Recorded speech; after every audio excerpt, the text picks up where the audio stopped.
Hi everyone and welcome, this is the Apostate Prophet, and today we are going through all the scientific mistakes of the Quran. The Quran is considered the absolute, unchanged, direct, and perfect word of Allah, with no human intervention. When the Quran says, for example, "It is He who spread the earth and placed therein firmly set mountains," then it is Allah who is saying this, and Allah speaks of Himself in third person. In very rare cases, the Quran quotes people or gives people an example of how to pray. In any case, it is Allah's word, which is why Muslims say Allah says when they quote the Quran. Therefore, any error in the Quran, any false statement, is Allah's error. Since Allah is the Almighty, all-knowing God, if there is an error, this means the book is not of such divine origin and is false. In fact, the Quran itself acknowledges that. This is a list of scientific mistakes.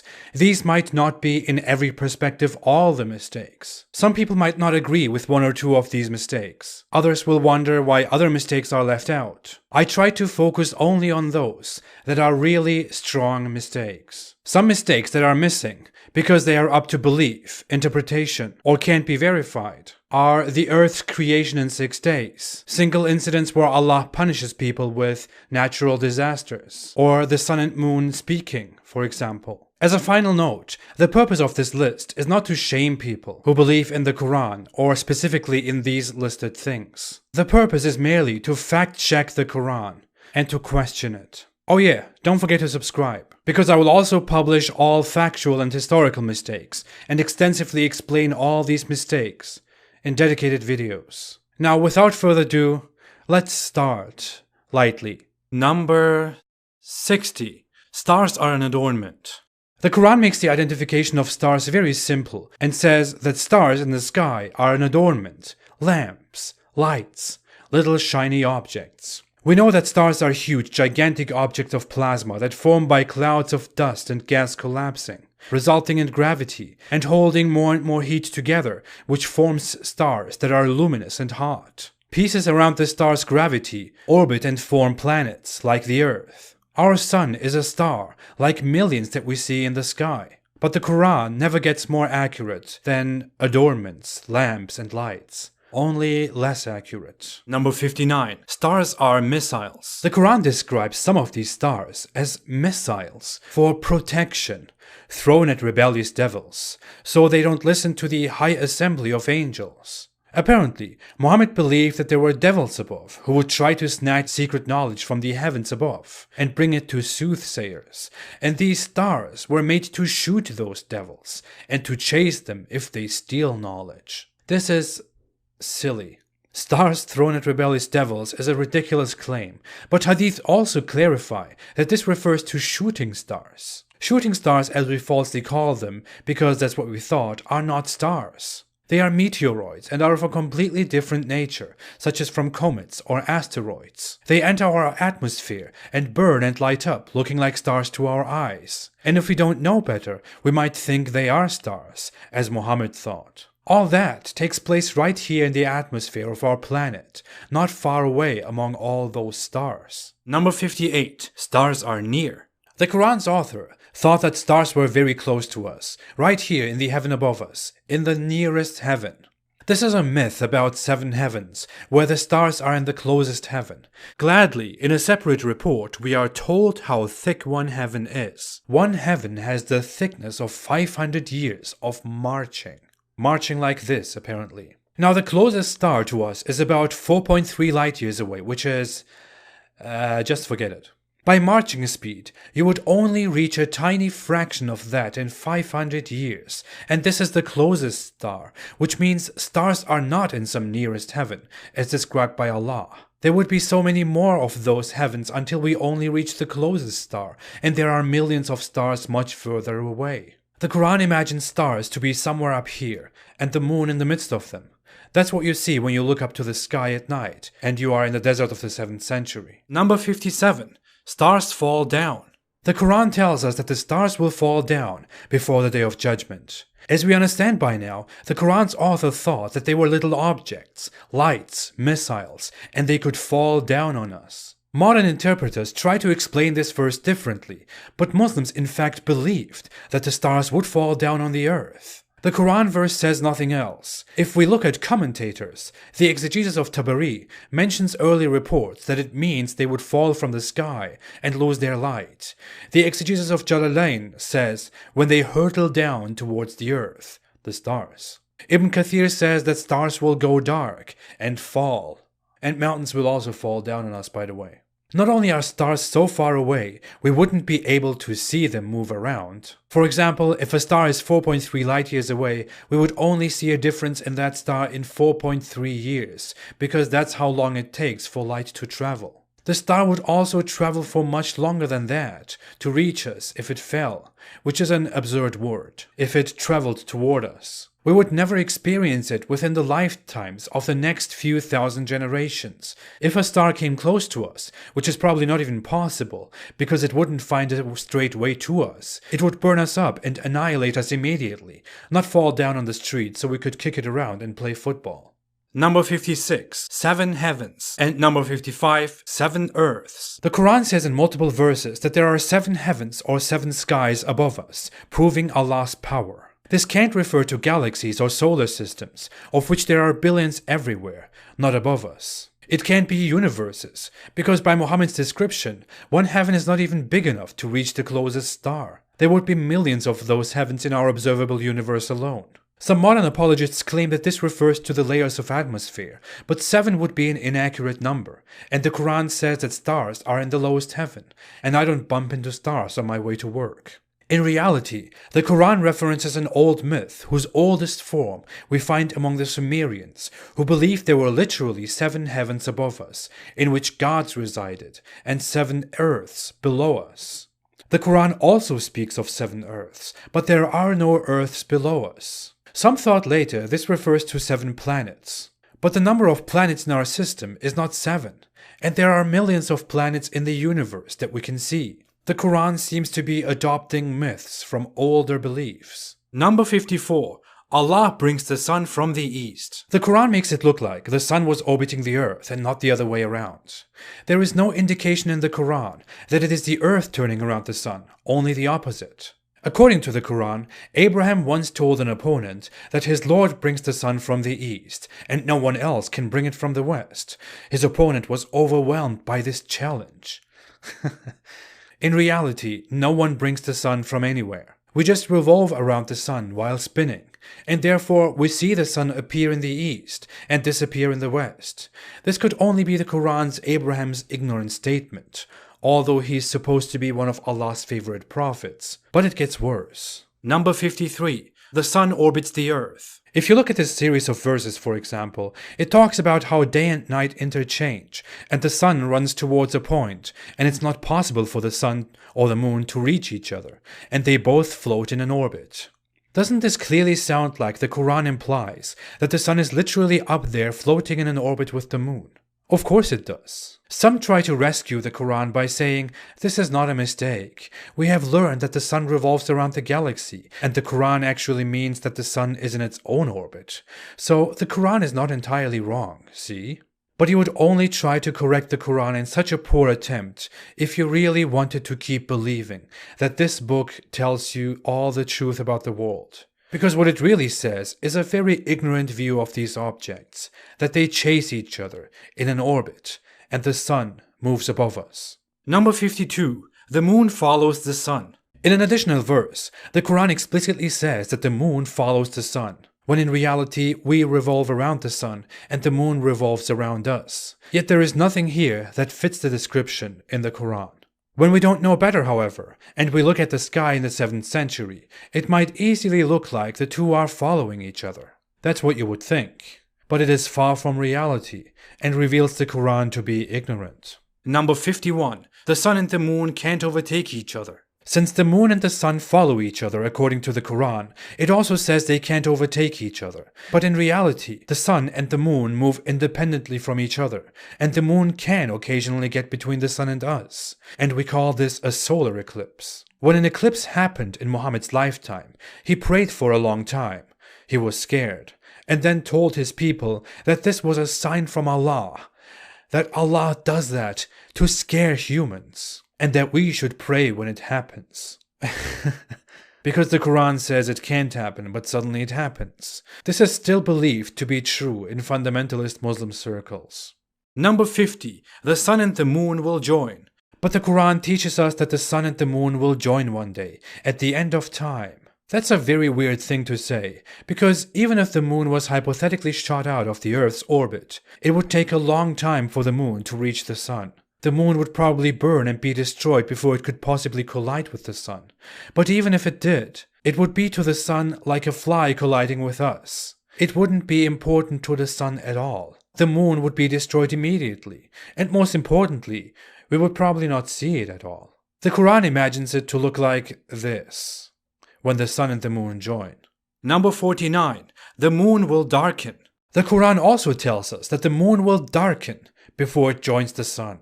Someone should tell the eternal author of the Quran that the moon is already dark, by default. It only becomes bright because the sun shines on it, and the sunlight reflects off the surface of the moon, which gives us light at night. Moreover, if the moon was moving toward the sun, considering that this verse comes before the verse which says the two would join, then the moon wouldn't go dark. It would be even brighter, because its light is the sunlight, and for a while we would see that brightness slowly fading away, and it would be extremely bright before its collision. But we would never see that. The Quran is absolutely wrong. Because, number 48, the moon is a light. According to the Quran, Allah made the sun a torch and the moon a light, and the moon will go dark. The author of the Quran didn't know that the moon doesn't have its own light, that the moon is only brightened by the sun which shines on it, just like our planet Earth, which is only bright and has day when the sun shines on it. Otherwise the Earth is dark. Likewise, the moon is by default dark. This is a disastrous error in the Quran. Number 47. The moon was split in two. And yes, the moon was split in two. This could also be included in historical mistakes. But the Quran tells us that the moon was split in two, and this was a sign of the end of time to come. Funny, it's been 1,400 years and we haven't seen the end of the world yet. The moon was also never split in two. Such an event would have been seen almost in the entire known world, and yet no one ever, not even the Romans, Persians, Chinese or Indians, civilizations that were very good at writing things down, reported any such outstandingly amazing event. They all just ignored it. The moon was split in two, but they thought, who cares? The only source we have is Islam. Some Muslims even have claimed that NASA took photos of the moon and saw a rift which proves this miracle, but NASA respectfully debunked this by showing us more riles and saying that you shouldn't believe everything you read online. Number 46. The night rapidly chases the day. The Quran says that the night covers the day, and the day the night, which is horribly described, and we'll come to that in a second, but it further says that the night and the day chase each other rapidly. The Quran says that because that's the case in Arabia. In Iceland, you won't remotely have the same thing. It will look like the night really takes its time. In Tromsø, Norway, the night is gone for 2 months. Doesn't look rapid at all. Number 45. Night and day are entities that enter each other. The Quran weirdly says that night and day are entities that go into each other, that enter each other. The night is darkness. Darkness is default, because we can't see the sunlight, and we see space with our bare eyes, and we call this night. The sun, which is again running in this verse, simply appears to us when we face it, and gives us sunlight, which we choose to call day. There is nothing entering each other or mixing into each other here, just the sun appearing and disappearing. Number 44. The night covers the day. Let's look at this again in another verse. Chapter 13 verse 3 tells us that the night comes and covers the day, causing the day to go away. Seriously, let's read the verse. And it is he who spread the earth, and placed therein firmly set mountains and rivers, and from all of the fruits he made therein 2 mates. He causes the night to cover the day. Indeed, in that are signs for a people who give thought. There is so much to say here, but we'll come to that. The Quran verse in every translation says that the night covers the day.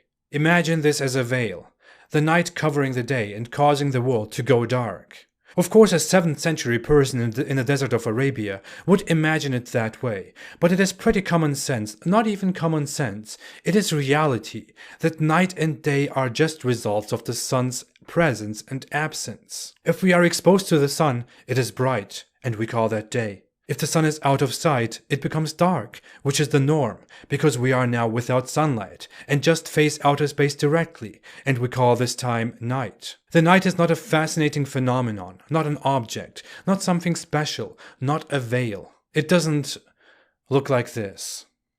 Number 43. Day, night, sun, and moon. You might have noticed by now that the Quran can't properly explain day, night, sun, and moon. The Quran thinks that day and sun are two separate things. It clearly says that the day reveals the brightness of the sun, when the brightness of the sun is actually what causes the day, daylight. Look at the wording. By the day, when it displays the sun, and the night when it covers the sun. The night is an object going by the Quran, as explained in the previous point, and the night comes and makes the sun go away, and the sun just sticks around during daytime. The Quran even tells us that Allah created the day, and the night was made for rest, and that the moon and the sun were only made for calculation, not because the sun is actually necessary in order to have that daylight that we call day. The Quran really doesn't know that day and night are consequences of the sun's absence and presence as our planet spins. Number 42. The rising place of the sun. On top of all that, another verse talks of a place where the sun rises. Yes, the Quran believes in a literal rising of the sun. See how it describes that the sun was rising on a people who had no shelter against the sun, because the sun was so close, because it was the rising place. When you read the Quran through, you don't even properly pay attention to this. If you think about this verse for a second, you'll think, wait, what? But I wonder what else the sun does. Number 41. The sun has a resting place. When it doesn't help us make calculations, the sun stops and rests somewhere. The Quran tells us that the sun runs toward its stopping point, or to be linguistically more accurate, to its fixed resting place. Translators and interpreters of the Quran are so embarrassed by this, they translate this as the sun runs for a fixed term. But more honest translators tell us the truth. In fact, this is supported by an entirely authentic report by which Muhammad tells to a believer that the sun goes to rest at sunset and asks for permission to rise again, and one day the sun will rise from the west. Narrated by Abu Dhar. The Prophet asked me at sunset, "Do you know where the sun goes?" I replied, "Allah and his apostle know better." You should have never said that. He said, "It goes till it prostrates itself underneath the throne and takes the permission to rise again. And it is permitted. And then a time will come when it will be about to prostrate itself, but its prostration will not be accepted.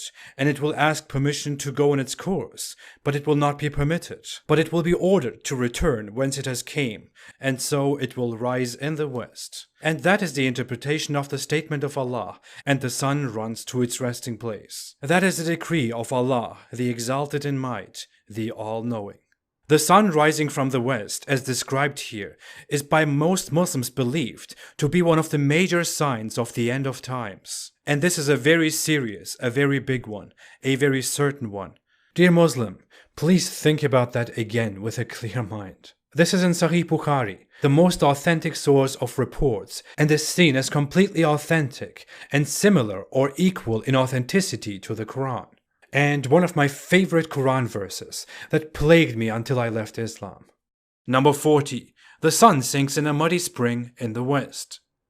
In chapter 18, verse 86, the Quran tells us that a character named Dhul Qarnayn, whose identity no one can confirm, but who seems to be a ripoff of Alexander the Great, roams the earth and reaches that setting place of the sun. There, he finds it setting in a muddy spring, and he finds near that place a people with which he deals diplomatically. Now, Muslim apologists try to explain this by saying, A. This is explained from Dhul Qarnayn's perspective, or B. He sees it as if it was setting in a muddy spring.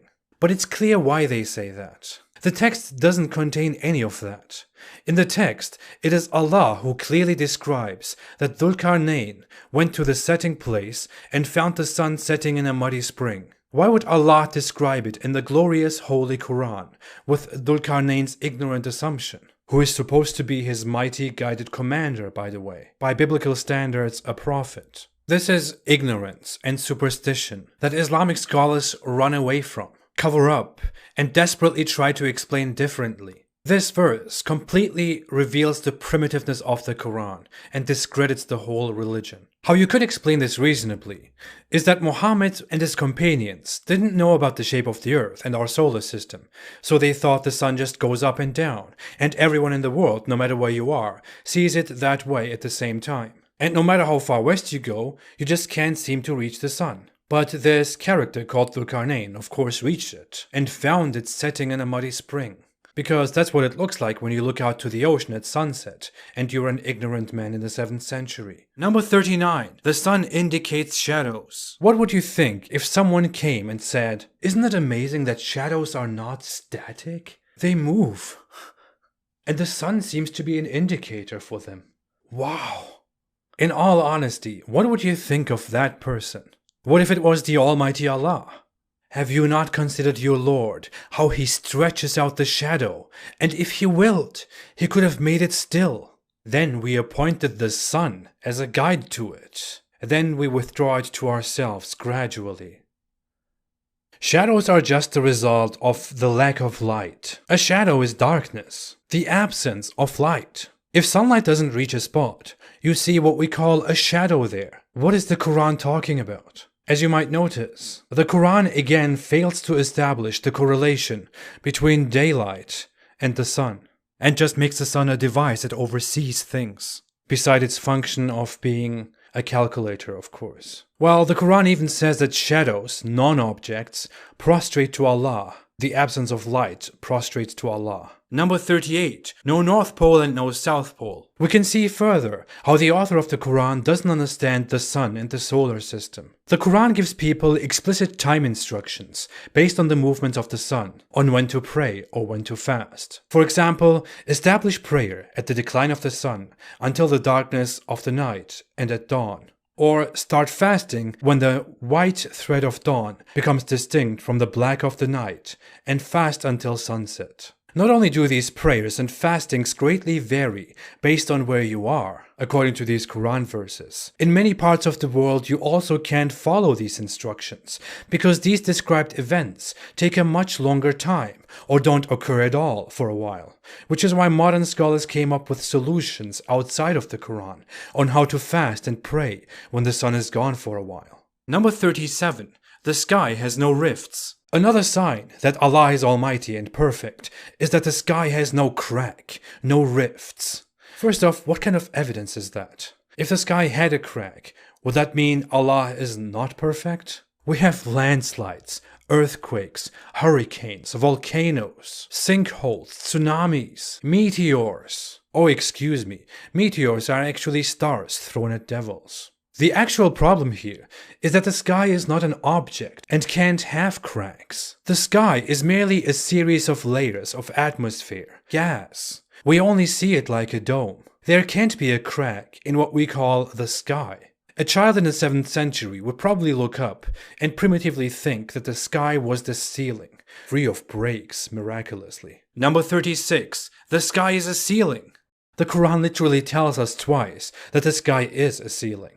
Some say, well, it is. I mean, meteoroids don't get through. But that's not true. Meteoroids simply catch fire when they enter our mesosphere, because there are many gases that light the meteor up through interaction. Many meteoroids do enter the atmosphere, become meteors, then land and become meteorites. The sky is not a ceiling or anything alike, not a protected canopy. Number 35. Sky with pillars. Since the Quran thinks that the sky is this object above us, this ceiling, it also gives us another sign, which is that the sky just stands there by itself, without pillars, or without pillars that you can see. So maybe it has no pillars, maybe it does, and we can't see them. The point is, it doesn't need pillars. Here again, the Quran clearly implies that the sky is this object that should be standing on something. The sky is the region of the atmosphere and outer space seen from the earth.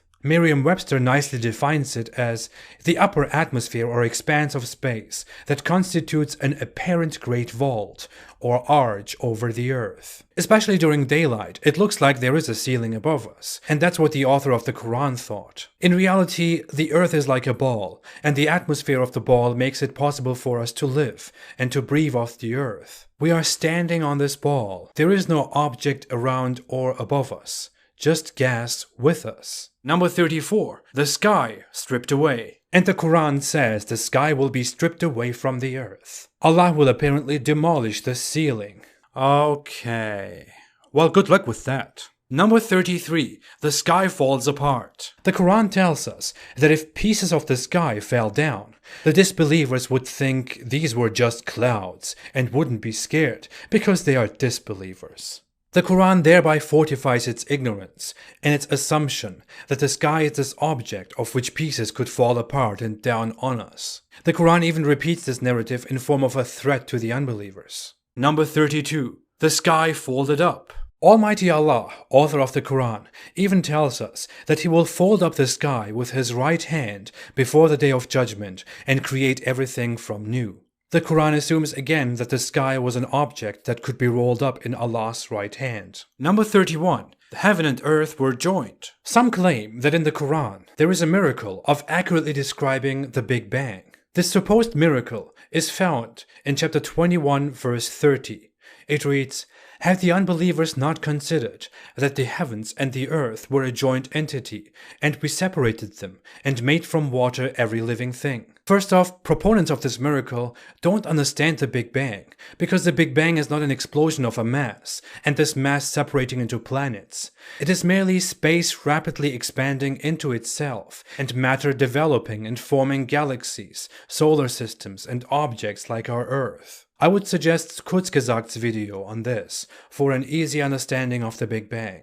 Aside from that, this Quran verse is plain wrong, and there is not even anything to argue with or to debunk here. It is just talking nonsense. The heavens are not a thing anywhere, except outer space, which is nothingness. And the earth came into existence as an object, and wasn't previously sewn together with the heaven. Number 30. Earth before heavens. Usually, when talking about very ambiguous Quran verses, many believers try to desperately defend the Quran and say something like, "This is only metaphorical. You're not understanding it." But what exactly does this following verse explain? "It is He who created for you all of that which is on the earth. Then He directed Himself to the heaven, and made them 7 heavens, and He is knowing of all things." The Quran tells us that Allah created the earth first, before He created the heavens, in which, according to other verses, the moon, the sun, and the stars are to be found. And that can't be our atmosphere. This appears in 2 occasions in the Quran.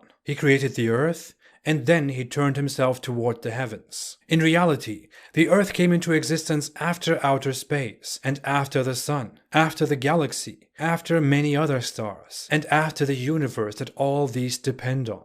The Quran is clearly wrong. Number 29. Heaven was smoke. While we're here, let's also pick this sweet narrative that the heaven was smoke after the earth was already prepared, and that it came into existence by itself after Allah said to the heaven, "Come into being willingly or by compulsion," after which the heaven and the earth said, "We have come willingly."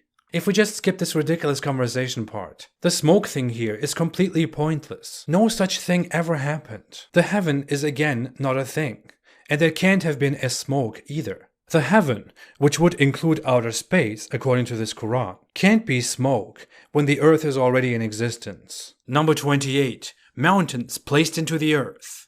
The Quran tells us that mountains were at some point placed into the earth by Allah as pegs. He did us a great favor by just putting those huge things into our earth, so that our earth is stable, right? In reality, mountains are not specific separate objects like pegs that were placed into the ground. They are part of the ground we walk on. They are the ground.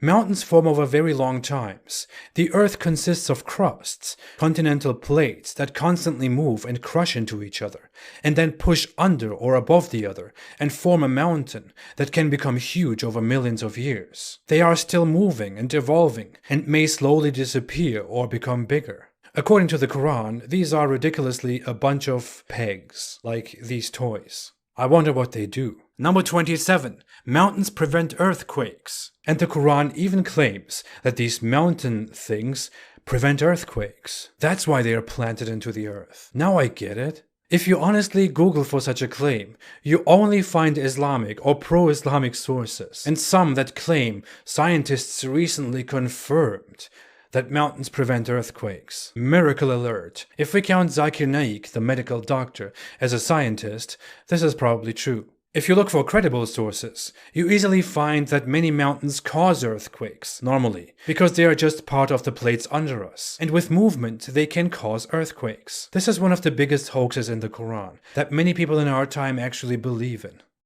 Number 26. Mountains will be removed. In the light of everything we just talked about, it is an extremely absurd picture that Allah would, I quote, scatter them, the mountains, as ashes, and leave the earth plain, without a crookedness or any curving, or move the mountains, so the earth appears plainly. This is how the Quran imagines the earth. The author of the Quran would get a very poor grade in geography at any school today, I'm sorry. Number 25. You can't pass the skies. The author of the Quran would be in shock if he saw space travel today. The Quran implies that you can't do that. You can't travel through the regions of the earth and the heavens. O tribe of jinn and men, if you are able to pass through the confines of heaven and earth, pass through them. You shall not pass except by authority. We have done that today. We have traveled to space, through space, sent drones, installed satellites, landed on the moon. People send GoPros. Some say the verse says you can only do it by Allah's authority, and Allah has given us the authority now, but that is a very poor defense. As we know by now, the Quran's creator thought the sky was an object, a barrier, that can't be passed. Number 24. Altitude and chests. In another such attempt, the Quran makes an analogy and says that Allah makes the unbeliever's chest narrow and tight, as if he were climbing up the sky. In reality, your chest doesn't become narrow and tight when you get to higher altitudes. Like on a mountaintop near Mecca, where Muhammad probably experienced this. The air just becomes thinner, which makes it harder to breathe. Number 23. Allah drives clouds. Allah drives the clouds and makes them come together, so they form masses. I know someone will say, Allah made clouds, which means he drives clouds, but look at how the verse explains it. Do you not see that Allah drives clouds, then he brings them together? It describes something that is happening with supernatural intervention, because the author doesn't have a natural explanation to it. He wants you to observe how Allah is doing what is happening above. The clouds form of water droplets and ice crystals that move up to the sky by completely natural means, and clouds move with the wind, entirely naturally, and Allah definitely doesn't send winds. Number 22. Allah sends winds. Well, that was unexpected. According to the Quran, Allah sends winds. Notice it doesn't say Allah made winds or makes winds. It says Allah sends winds. If we were in the 7th century in a desert and couldn't explain a sudden wind, we would probably say, oh, Allah sent that one. That was a big one. In reality, all winds are naturally explained and are in a constant cycle. They are merely results of varying temperatures changing the pressure of the atmosphere. Air travels from higher pressure to lower pressure, and we call that travel of the air wind. We can cause winds. Objects can cause winds. They are not sent from somewhere. Number 21. Winds for good tiding.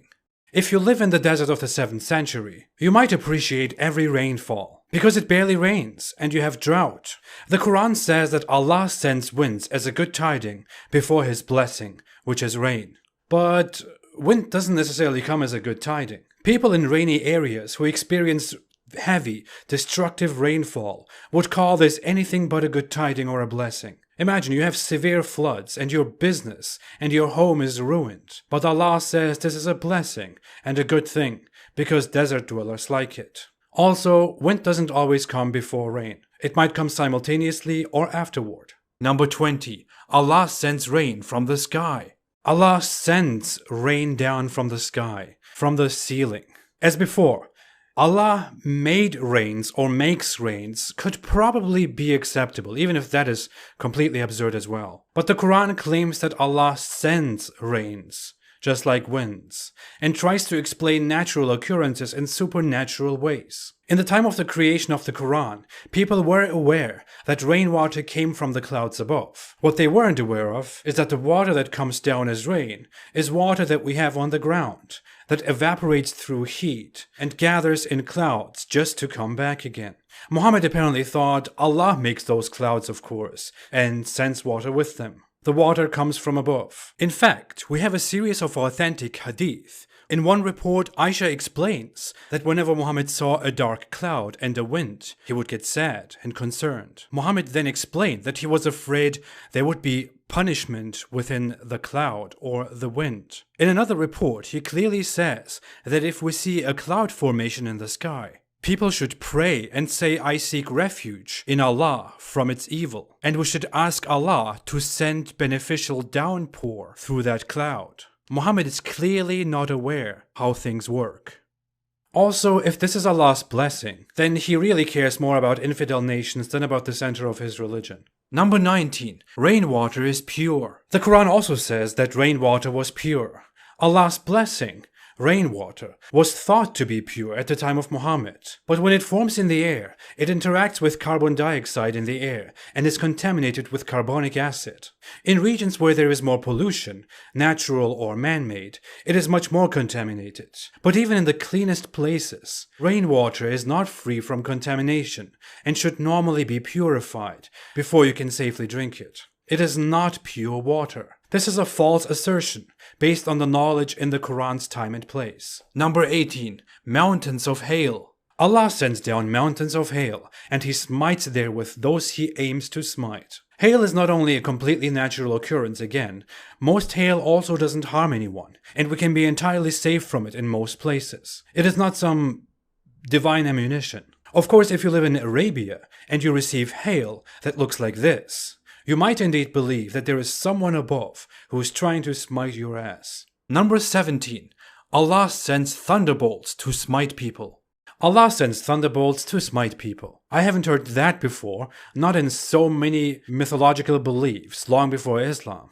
Lightning forms within clouds, by the interaction of hail and rain, transferring electrons onto each other, and those electrons interacting with the electrons on the ground below. In this random occurrence, most people are safe, and nowadays we can even protect ourselves with lightning rods, which means a win for us. And there should be a loser here. Moreover, this is just a silly belief that we can see in many beliefs like Greek mythology with Zeus, or also in Norse mythology, Slavic mythology, and so much more.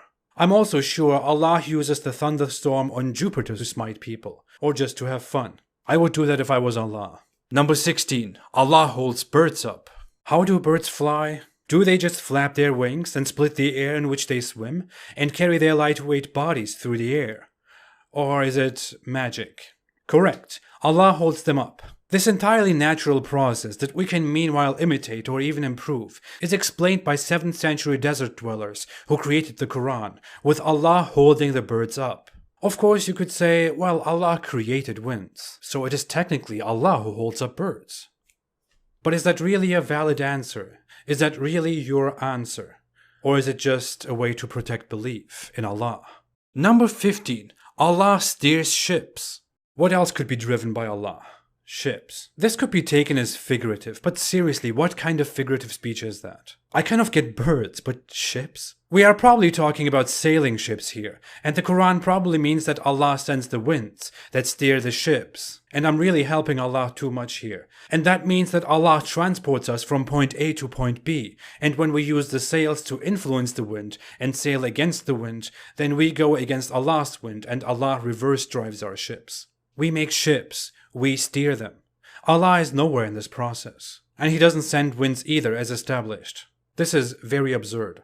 Number 14.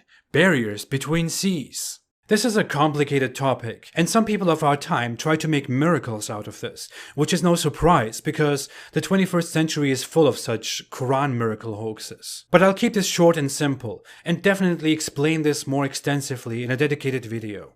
The Quran speaks in 3 verses of a separation between 2 waters. In one verse, it mentions that Allah put a barrier between sweet and salty water. And in two other verses, it says that there is a barrier between the two seas. If you search for this topic on Google, almost all search results will be again about Islam and Muslims, because no one else cares. Because Muslims try to explain the assertions in these verses, because such a thing doesn't really exist. There is no place on earth where two seas don't really mix into each other. And there is no place where two waters, salty or sweet, don't mix. They only mix below the surface and can't be seen from above due to their different qualities that they transfer into each other when they mix. The Atlantic Ocean and the Mediterranean, for example, have different qualities based on their depth, the area, and many other factors, which is why the qualities of the water in the Mediterranean are preserved, just as the qualities of the Atlantic Ocean. The water mixes at this point, but it merely changes the water that is transferred into the other sea. The qualities are preserved on both sides, based on entirely natural circumstances. The only thing the Quran could mean, and be kind of accurate about, is that the two seas, the Mediterranean and the Red Sea, are separated by land. Popular topic, which looks like a divine barrier.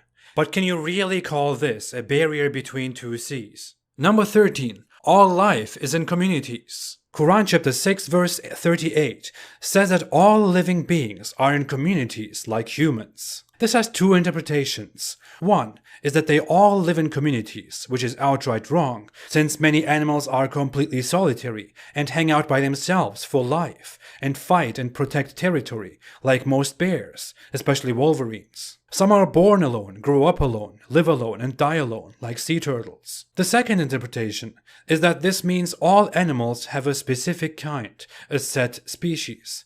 But this is not true either. Many animals form by evolving and becoming something different, which is completely proven. As they change and reproduce, they become groups and mix into each other, or out of each other. There is absolutely no plan in this. We can even have influence on this and create them, like domesticated dogs out of wolves, of which we make breeds that can be very unique too, like our sweet Labradoodle. Number 12. Everything in pairs. According to the Quran, everything comes in pairs, in mates. This is far from the truth. In reality, we have many animals that don't mate, that don't have two sexes. We have those that reproduce by themselves. We have animals with two sexes, more than two sexes, one sex, etc. The New Mexico whiptail is only female, for example, and reproduces without mating, which completely debunks the Quran's claim. Other animals don't have two sexes, or are hermaphrodites. They have all the organs. A 7th century man couldn't have known this, but we know, and we can immediately discard this assertion of the Quran as baseless and very clearly wrong. Number 11 and number 10, plants in pairs and fruits in pairs. In fact, we can go ahead and count two more mistakes and dismiss both of them with the same explanation. Neither plants nor fruits have necessarily all two mates, or a limit of two mates, and many reproduce by themselves, like dandelions, that spread asexually by seed. Fungi reproduce asexually. The statement about fruit is completely ridiculous. There is no such thing as fruit coming in pairs. There is no accurate interpretation to this. There is no A apple and B apple. There is no male apple and female apple, or male pear and female pear, or male banana and female banana. Nor is there a counterpart to apples, or a counterpart to bananas. The verse about fruit is completely wrong, ignorant, just weird. What the perfect book that was supposedly sent by the all-knowing Allah didn't know can be learned in biology classes at school. Number 9. Milk from livestock is pure and agreeable. The Quran claims that milk from livestock is pure and agreeable. If we go with cow milk, for example, most cow milk is infected with bad bacteria and needs to be pasteurized. This could be better under better circumstances for the cow and a better environment. But even under natural circumstances, it is hard to get clean milk. So it pretty much depends on human effort and the cow to actually achieve pure milk. Allah is not telling us the whole truth here.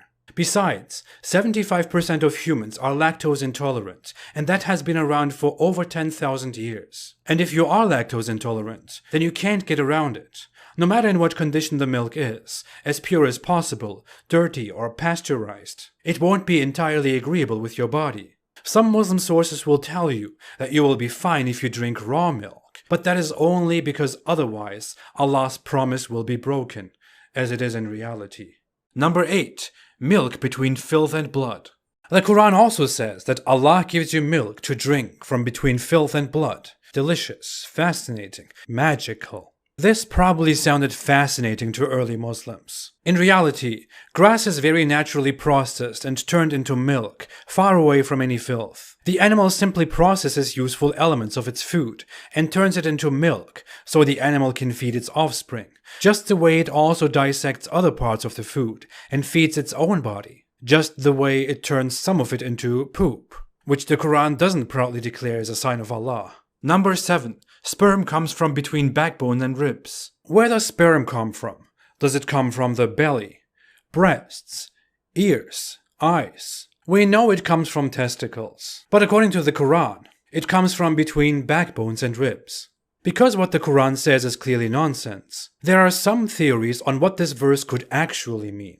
The text says that a gushing fluid, of which man is made, sperm, comes from between backbones and al-taraibi. Some interpretations played with this last word, but fundamentalists and others agree that this refers to the man's ribs. So sperm comes from between backbones and ribs, which is complete nonsense. Some modern apologists desperately try to say that this is not only accurate, but also a miracle, by claiming that the tissue that forms our testicles, which form our sperm, originates from the loins. But not only is there no such theory, that would also be a very far reach, equal to saying, I eat with my butt. Well, see, the tissues that form my mouth actually originate in the buttocks during the embryonic stage, which means I eat with my ass. Number 6. Sperm equals human. There was a time when people believed that a human's entire origin was readily available in a man's fluid,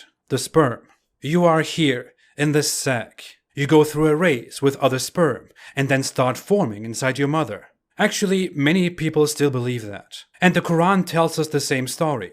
But this is wrong. If that was true, we could probably raise a sperm without a mother. In reality, a sperm is not really a human. A sperm out of millions goes into a mother's uterus and encounters the ovum from the mother. The two contribute half of the future human's genetics and together create a zygote in the uterus, which then becomes an embryo. If a different sperm reached the uterus, it would still be you, but the combination would bring different genetics forth, and your sex could be different. The Quran falsely states that human was created from a gushing fluid, from semen. It even says that human was that fluid, a contemptible water. Number 5. Gender after clot. In a more obvious mistake, the Quran even tries to tell us that whether we are male or female is determined long after we become a clot. In a hadith, it becomes clearer when Muhammad explains to his believers how this process happens. The Prophet said, "At every womb, Allah appoints an angel who says, 'O Lord, a drop of semen. O Lord, a clot. O Lord, a little lump of flesh.' Then, if Allah wishes to complete its creation, the angel asks, 'Will it be a male or a female? A wretched or a blessed? And how much will his provision be? And what will his age be?' So all that is written while the child is still in the mother's womb." I know the rest of this is very ridiculous as well and makes no sense, but that is a different topic for a different day. As you can see, Muhammad clearly says that the angel asks Allah and then gives the lump of flesh a sex while it is in the womb. Scientifically considered, all this is complete garbage. In reality, the sex of a person is already determined at conception because it merely depends on the chromosomes that the sperm and the egg of the mother contribute. The mother has 2 X chromosomes. The father has an X and a Y chromosome. If the father gives a Y, it becomes XY, a male. If the father gives an X chromosome, it becomes XX, a female. This happens the moment the egg is fertilized. This is very common and clear information. We only see the sexual features a few weeks after, and the author of the Quran thought that it magically happens through Allah and an angel. Number 4. Sperm becomes blood. According to the Quran, the sperm, we, become a clot of congealed blood. This never happens. The egg inside the mother that is fertilized with sperm forms a zygote, a cell that grows within the uterus and becomes an embryo. This is not a clot of blood. What some people think is that since Muhammad lived in a time where miscarriages were very frequent, and because during a miscarriage the embryo is discharged with a lot of blood, people like Muhammad erroneously thought it was a clot of blood. Apologists try to explain the Quran's false assertion and do what you shouldn't do with scripture. Try and rescue it and make it right. Number 3. Flesh after bones. In another failure on biology and embryology, the Quran explains that Allah creates of sperm a clot, then a lump, then of that lump bones, then those bones are covered with flesh. This is plain wrong. Flesh or muscles don't form after bones. Flesh and the tissue for bones form simultaneously, and the bones are only finished after the flesh. The belief that flesh formed and wrapped itself around bones was widely held in Muhammad's time, because that's what you think, considering that bones hold us together, and flesh is around them. Some apologists try to correct this by saying, it says, and we covered it with flesh, not then we covered it. But that would not only make no big difference. If you read the verse, it also clearly tells the whole process, in sequences, where flesh then comes wrongly after bones. Number 2. 8 types of livestock. In 2 occasions, the Quran claims Allah created 8 types of livestock for humans. It goes on and counts those as sheep, goats, camels, and oxen or cows. It counts these 4 types as 8, including male and female. The problem is that the Quran's knowledge suffers from the geographical limits of its birthplace. People in Arabia didn't have deer as livestock, for example, while other cultures were much dependent on deer at the same time, which is a completely different animal from those counted here and doesn't fit into any category. No explanation to these Quran verses saves the Quran from being wrong due to ignorance. And finally, I never thought we would arrive here. Number 1. The earth is flat. This is going to be long, but this is the most beautiful part of this entire collection. The flat earth. Let's read some Quran verses. Let's see how these sound. And it is He who spread the earth, and placed therein firmly set mountains and rivers. He causes the night to cover the day. And the earth, we have spread it, and cast therein firmly set mountains. He who made for you the earth a bed, and the sky a ceiling, and sent down from the sky rain. It is He who has made for you the earth as a bed, and inserted therein for you roadways, and sent down from the sky rain. And at the earth, how it is spread out, the Lord of the 2 easts and the 2 wests. He spread the earth, and Allah has made for you the earth as a carpet. Doesn't it sound a bit like the Quran imagines earth to be this bed, or this carpet, spread out and flat, above which there is a ceiling, a dome, a canopy, and Allah sends rain from that dome? What about the sun that moves around the earth? What about all the other points we have seen on this list? Today's apologists might explain all these Quran verses in some ways and say that all the references to the earth as a flat bed or a carpet just mean to explain that the earth under our feet is flat to a human, so we can walk and build on it. But that's easy to say. The earth is flat. Oh, he just means flat for us to walk on. You know, like from our perspective, it looks flat to me. But early Muslims did believe that the earth was flat. A famous commentary on the Quran gives us insight on the sentiments of Islamic scholars in the 15th century and says that most scholars agree that the earth was flat. About laid out flat. This on a literal reading suggests that the earth is flat, which is the opinion of the scholars of the revealed law, and not a ball, as astronomers claim, even if the latter doesn't contradict the pillars of the law. They didn't acknowledge a spherical earth and outer space and the solar system. They believed that the sky was raised above the earth, with or without invisible pillars. Although we know that this is a misconception, as the sky is not an object, but just layers of atmosphere. And the earliest Muslims believed in even crazier things, that other Muslims have meanwhile caused to be forgotten. The whale. The earliest Muslims believed that the earth was flat. The earth was built upon the back of a whale that swims on the seas. And above our earth is the ceiling that is the sky. And above that sky there are several more heavens. And above that heaven is Allah's throne, on a dome. I'm not making this up. There is a Quran verse that goes, Nun, by the pen and what they inscribe. The pen apparently refers to a pen that Allah commands to write the history and future of everything. Allah uses a pen for that. But the Nun is nowadays claimed to be just a letter, and Allah knows the meaning. That's not what early Muslims thought. If we check the most famous and reliable commentaries, the first being Ibn Kathir, he directly quotes one of Muhammad's trusted companions, Ibn Abbas, who was very close to Muhammad, whom Muhammad directly educated on religious matters and the interpretation of the Quran, and about whom Muhammad apparently prayed to Allah and asked Allah to give him knowledge on religious matters and on the interpretation of the Quran. In an authentic narration, Ibn Abbas is quoted as saying, "The first thing Allah created was the pen. He ordered it to write. It said, 'What shall I write?' He said, 'Write the fate.' So it wrote what will happen from that day until the day of judgment. Then he created the Nun, the whale. Then he raised the water and created the heaven with it and laid the earth on the back of the Nun. The Nun moved, and so did the earth. So it was fixed down with mountains." The Nun is the great whale that holds the 7 earths, as the Tafsir again casually points out. If we look at one of the earliest commentaries of the Quran, which Ibn Kathir quotes, the Tafsir of Tabari, we see that he says that the earth was made on the back of a whale and gives us the same narrations and more narrations that the earth was made on the back of the Nun. According to the same narrations, Allah also raised the water of the whale and then created the heavens with it. This corresponds with a Quran verse. Before all of that, Allah's throne was over the waters. This entire narrative about the flat earth and the whale is repeated in multiple Islamic sources, such as the tafsirs, the exegesis, the commentaries of Tabari, Qurtubi, Ibn Kathir, Jalalain, and many other scholars. Later, this story became more and more unknown and forgotten because it was awkward. It is extremely embarrassing and reveals once again the primitive and ignorant nature of the Quran. And only many centuries after Muhammad's time did scholars say that the earth might be round, later that it is likely round, then that it is almost certainly round, then that it is clearly round, and each time they claimed the Quran accurately described it, as they do today. It doesn't.